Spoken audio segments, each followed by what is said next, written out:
Welcome back to my channel. तो आज की वीडियो में हम डिस्कस करने वाले हैं ASP.NET कोर इंटरव्यू के इम्पॉर्टेंट क्वेश्चंस।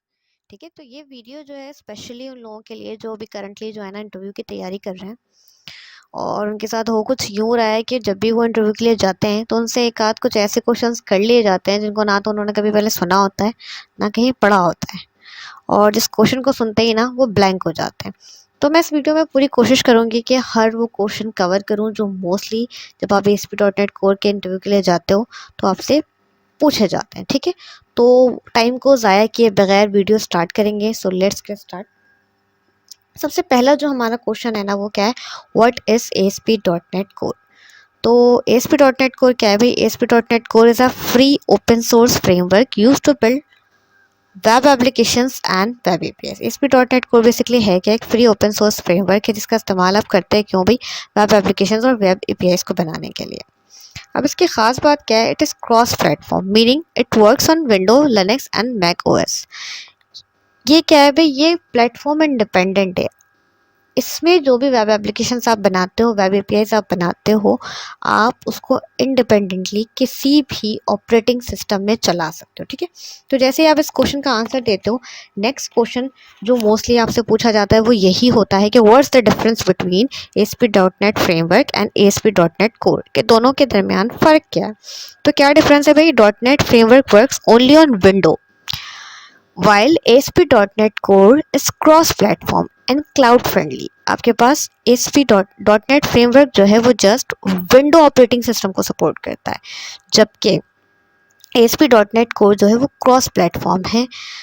ठीक है, ये जो है मेजर डिफरेंस है दोनों के इन बिटवीन। अच्छा जी, नेक्स्ट क्वेश्चन क्या है हमारे पास, what is MVC, model view controller क्या है। तो MVC is a software design pattern that separate an application into three components। MVC basically है क्या, एक सॉफ्टवेयर डिज़ाइन पैटर्न है जिसका काम क्या होता है, जो क्या करता है भी आपके एप्लीकेशन को सेपरेट करता है तीन मेन कंपोनेंट्स में। कौन कौन से तीन मेन कंपोनेंट्स? मॉडल, व्यू और कंट्रोलर। मॉडल के अंदर आपके पास क्या क्या चीज़ें होती हैं, या मॉडल क्या हैंडल करता है? Model handles data and business logic. जितनी भी बिजनेस लॉजिक्स होती हैं वो आप कहाँ रखते हो भाई? मॉडल में रखते हो। व्यू में आपके पास क्या होता है? आपका यूज़र इंटरफेस होता है, सबको पता है। और कंट्रोलर मैनेज क्या करता है भाई? यूज़र के इनपुट्स को और अपडेट करता है आपके व्यू को। ठीक है, अच्छा, ये सेपरेशन क्यों ज़रूरी है? This separation improve code organization, maintainability and scalability. Maintain करता है आपके कोड को ऑर्गेनाइज करता है। और अच्छा जी, नेक्स्ट क्वेश्चन क्या है, how does the request pipeline work in ASP.NET core. अच्छा, ये सवाल आपसे दो तरह से हो सकता है, तो पहले तो हम इस वाली चीज़ को देखते हैं कि रिक्वेस्ट पाइपलाइन ASP.NET कोर में वर्क किस तरह से करती है। तो ASP.NET कोर यूजेज अ मिडलवेयर।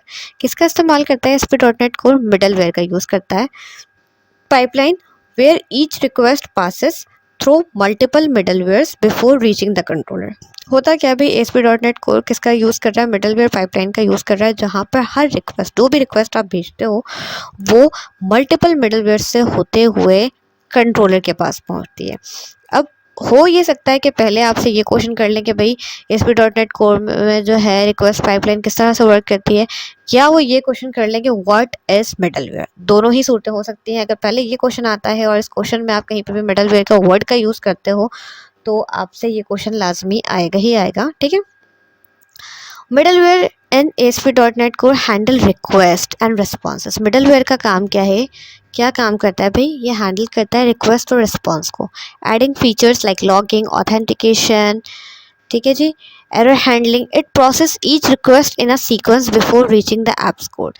जितनी भी रिक्वेस्ट आप करते हो वो रिक्वेस्ट कंट्रोलर तक पहुंचने से पहले किस पाइपलाइन से होकर गुजरती है? मिडलवेयर के पाइपलाइन से होकर गुजरती है। मिडलवेयर का काम क्या है, वो किसको हैंडल कर रहा है? रिक्वेस्ट, और उस रिक्वेस्ट पर जो रिस्पॉन्स मिल रहा है उसको हैंडल कर रहा है। ठीक है, अच्छा, why do we have www root folder in our project. हमारे पास www रूट का जो फोल्डर है वो क्यों होता है? We store static content in www root folder like HTML, CSS, JavaScript, images। जितना भी स्टैटिक कंटेंट होता है हमारी वेबसाइट का, इमेजेस हैं, जावास्क्रिप्ट से रिलेटेड कोई फाइल है, CSS से रिलेटेड कोई फाइल है, HTML से रिलेटेड कोई फाइल है, तो वो तमाम कंटेंट हम इसी फोल्डर में रखते हैं। किस फोल्डर में रखते हैं भाई? www रूट के फोल्डर में रखते हैं। ठीक है, बहुत ही ईजी है। अच्छा, what is I service collection? I service collection का यूज़ हम क्यों करते हैं, या आई सर्विस कलेक्शन क्या है? It is use to register application services in program dot C S S. इसका यूज़ हम क्यों करते हैं भाई? इसका यूज़ हम करते हैं बेसिकली अपने एप्लीकेशन में मौजूद तमाम सर्विसेज को रजिस्टर करने के लिए। किस फाइल में तमाम सर्विसेज रजिस्टर होती हैं? आई सर्विस कलेक्शन के मेथड के अंदर, प्रोग्राम डॉट सी एस में। ठीक है, एग्जाम्पल अगर देखो आप, registering services for business logic से रिलेटेड जितनी भी सर्विसेज हैं उनको भी आप जो हो कहाँ रजिस्टर करते हो? आई सर्विस कलेक्शन के मेथड में। Builder dot services dot add scope, ये एग्जाम्पल दी गई है।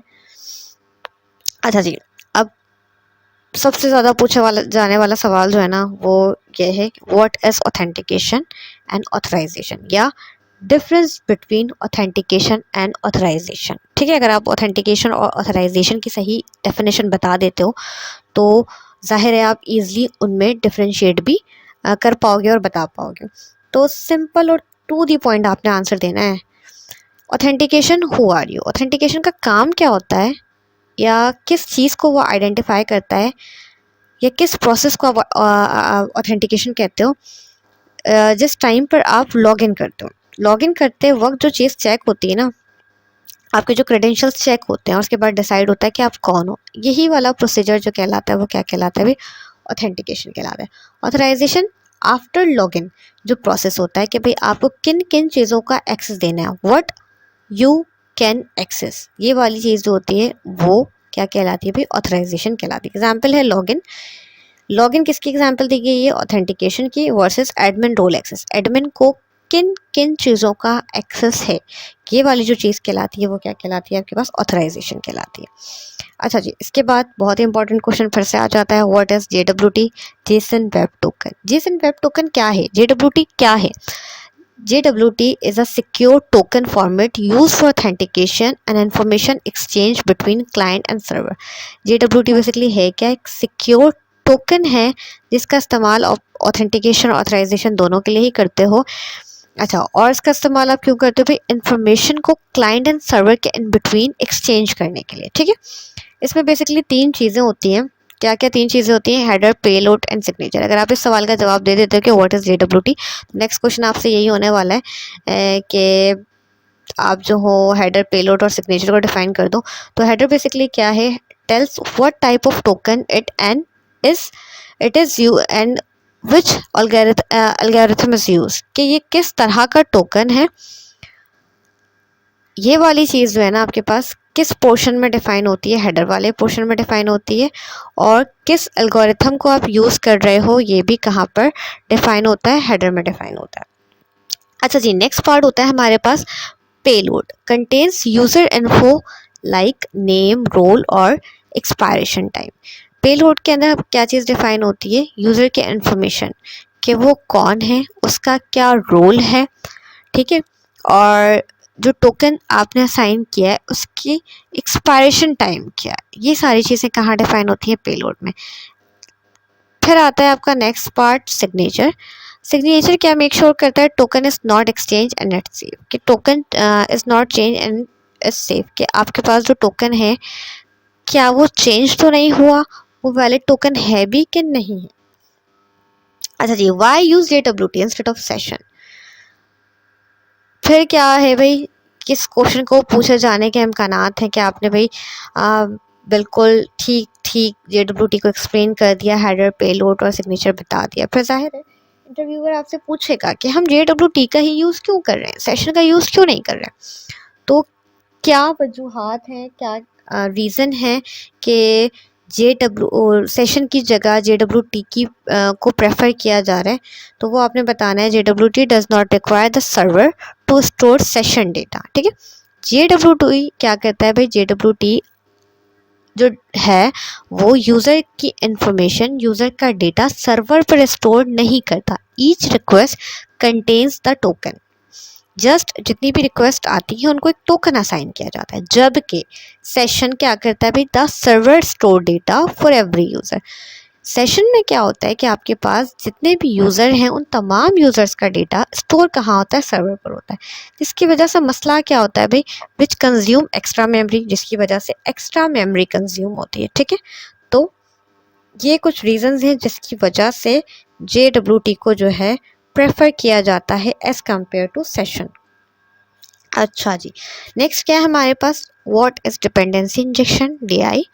डिपेंडेंसी इंजेक्शन हम किसे कहते हैं, DI is a practice of providing dependent object from outside rather than the class creating using the new keyword. ये बहुत ही टू द पॉइंट डेफिनेशन है डिपेंडेंसी इंजेक्शन की। डिपेंडेंसी इंजेक्शन बेसिकली है क्या, डिपेंडेंसी इंजेक्शन एक तरह की प्रैक्टिस है किस चीज़ को प्रोवाइड करने में कि आप क्या बनाओ भाई, डिपेंडेंट ऑब्जेक्ट क्रिएट करो आउटसाइड, किसके बजाय कि आप that the class creating using the new keyword, कि आप क्या करो, एक क्लास क्रिएट करो कोई नया कीवर्ड यूज़ करके।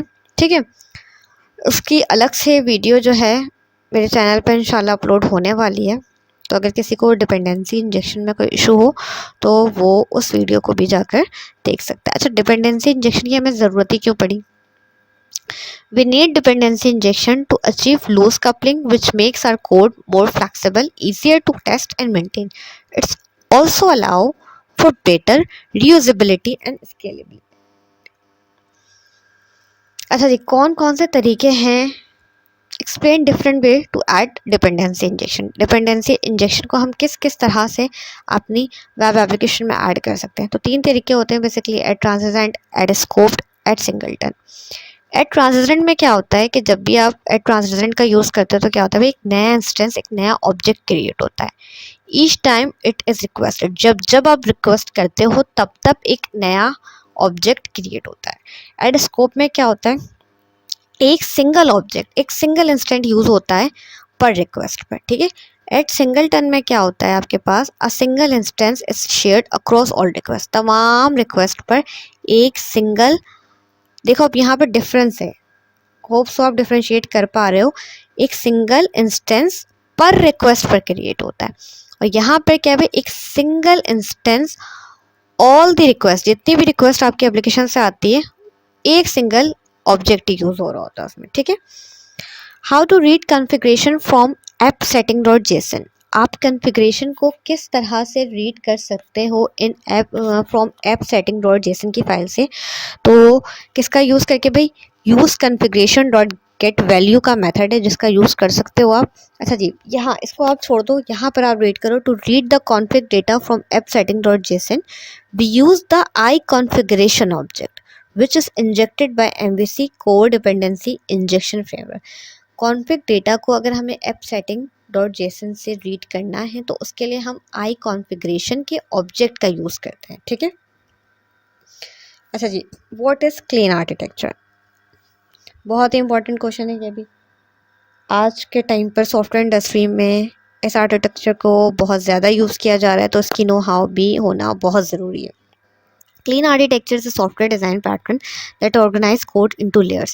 Clean architecture basically है क्या, एक डिज़ाइन पैटर्न है, ठीक है, जो कि क्या करता है, आपके कोड को ऑर्गेनाइज करता है लेयर्स में। ठीक है, अच्छा जी, to make it flexible, testable and independent of external technologies like database, framework और UI। इससे होता क्या है, जब आप अपने कोड को एक मैनेजेबल फॉर्मेट में लिखते हो, ऑर्गेनाइज करके लिखते हो, तो आपका कोड बिल्कुल इंडिपेंडेंट हो जाता है एक्सटर्नल टेक्नोलॉजीज से, लाइक डेटाबेस, फ्रेमवर्क और UI आपस में एक दूसरे पर डिपेंड नहीं करते हैं।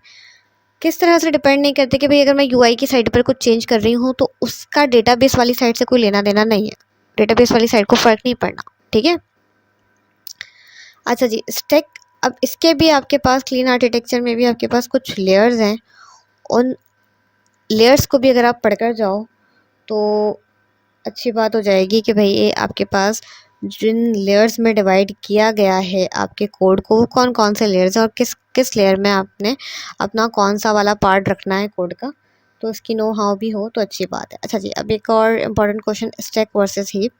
तो सबसे पहले तो ये स्टैक और हीप हैं क्या, two areas of memory use to store data.